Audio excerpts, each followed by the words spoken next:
Hello, hello, hello! Mapagpalang araw sa inyong lahat mga ka-chicks. So, ngayon, nandito tayo ngayon sa ating hatchery kung saan titingnan natin yung ating mga hinahatch na itlog. So, yun, marami ng mga napisang itlog. Yan. Dito si Cornish.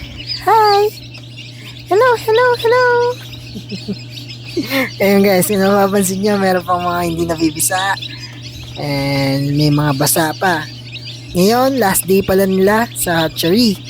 Sa ating setter, 18 days. Then dito sa hatchery, 3 days. So ngayong araw ay ang kanilang pang 3rd day or pang 3 days nila.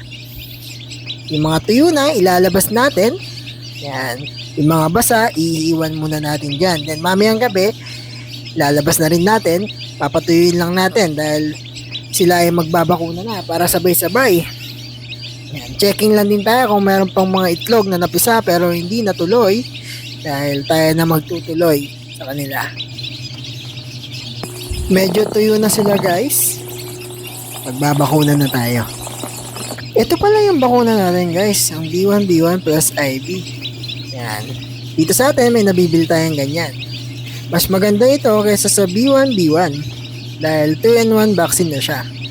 Yan, so mix lang natin. Shake. Ayan. Lahat ng pwedeng i-shake, pwede. Yan. Tapos, patak-patak na. Minsan, sa mga sisiyo natin, nagtatagal tayo. Dahil yung iba, pumipikit. Yung iba naman, dilat na dilat. Fast forward tayo para mabilis.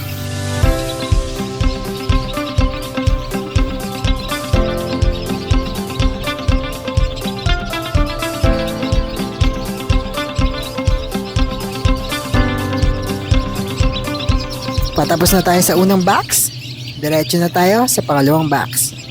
Hi muna kayo kay Silky. Yun.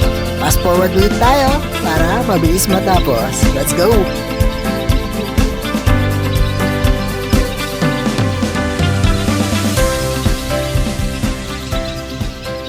After magbakuna, bigay tayo ng Vitamin Pro powder. Tansya-tansya lang tayo guys. Bibigay na natin ang kanilang inumin na may Vitamin Pro. Pinagkakaguluhan. Ayaw magpalagay ng tubig. Yan, ganyan sila kalikot sa kanilang first day sa Earth. Hindi na ata nila kailangan ng tulong sa pag-inom dahil mas magaling pa sila kaysa sa akin.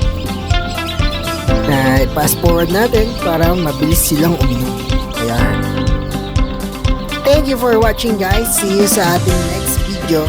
Bye-bye!